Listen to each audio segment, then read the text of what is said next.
Assalamu alaikum wa rahmatullahi wa barakatuhu.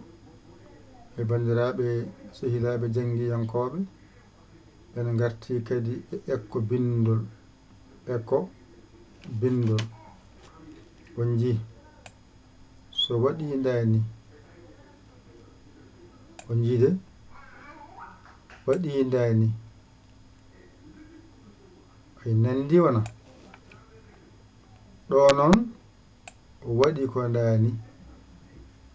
fayga oɗo waɗi ko dani fay less on jiide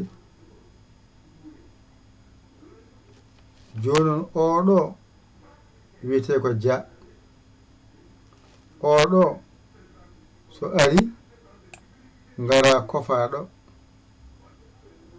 o wonta ga ayde oɗo pesaɗo o wonta fa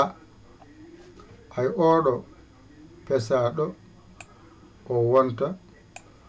ay fa o ko ta oɗo o wiyete ko dia a heɓi hen alkulal ga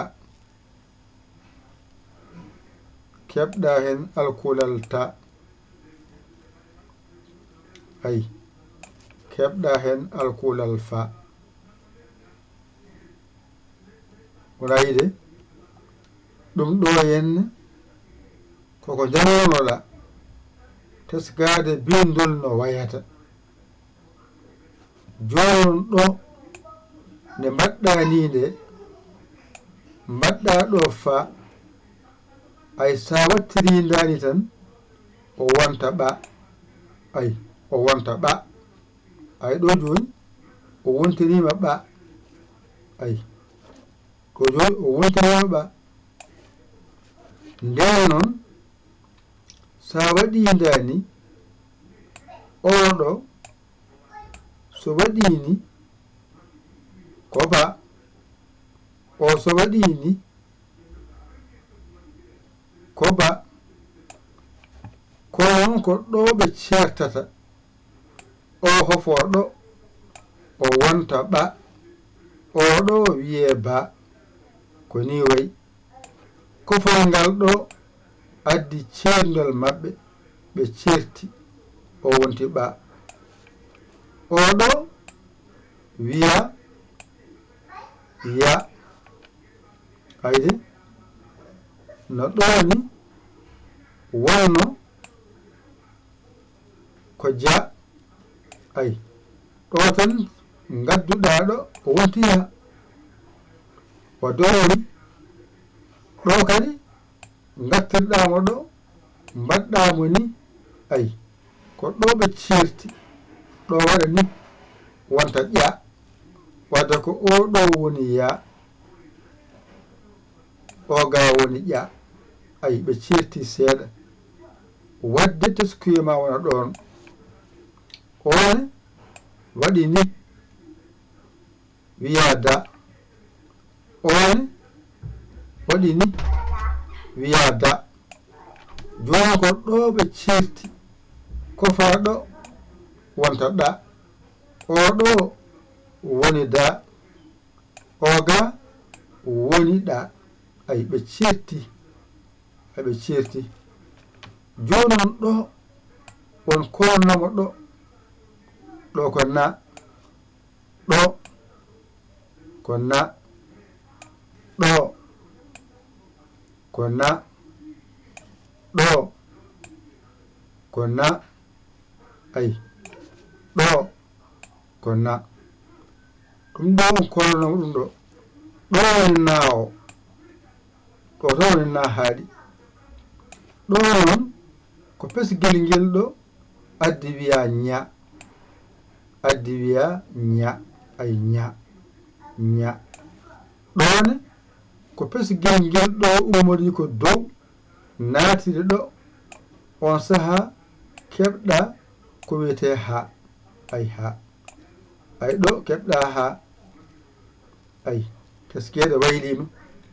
ɗone ko ɗo ɓeyata ñeero wonde keɓa ma ay heɓiɗo ma ayde manani ɗon ko ɗo ɓawata paya less kofaɗo ay keɓa ŋa ay keɓa ŋa ayi ɗo nde ɗum ɗo tan teskuyaji ɗiɗo jogotoɗa e jangde ma ɗum ɗo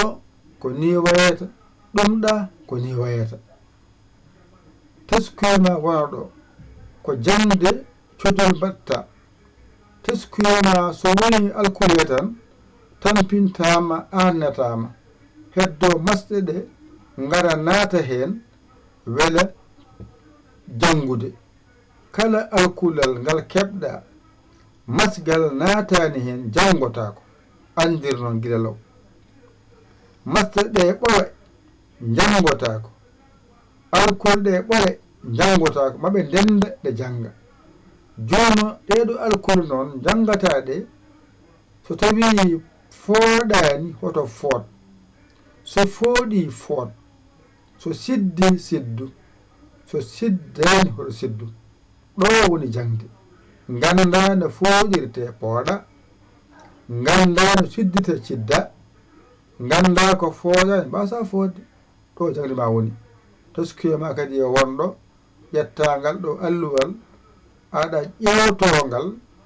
aɗa ɓeytorongal jangde ma yaawa seɗen jangoya somi windanima dia so windon dia ganda dia so windinima ga a ayata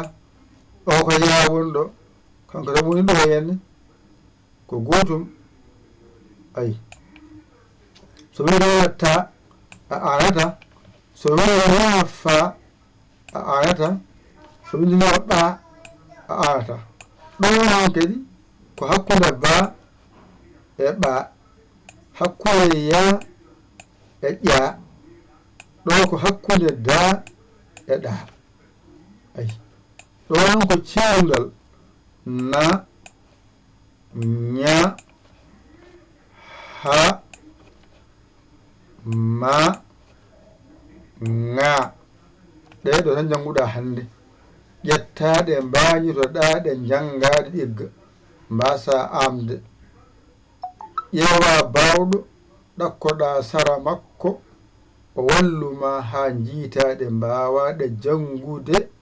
mbawaɗe windude kañum yadata waw windude waw jangude koye bindol ndewata aɗa winda ha mbawa windude koye jangde ndewata ha mbawa jangude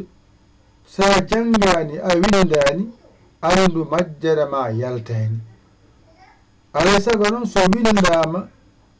a yiyani hen ko jangunoɗa andu ko janguɗa ɗiggani ala ko windete ka jangano ta teskede dendagal alkule ɗe foof a janginama ɗe wadde ɗum ɗo tan adda tan ko teskuya mbawa ɓaldade haqqille ma wawa ɓadade haqqille ma ceerdol ngal ɓallo ma hankkadi mbawa serdude ba e ɓa mbawa serdude ya e ƴa mbawa serdude da e ɗa ayi ɗeɗo gueɗe ceerdeɗe hankkadi jangde ma so ari yawat weeɓat ɗum ɗo ko ekko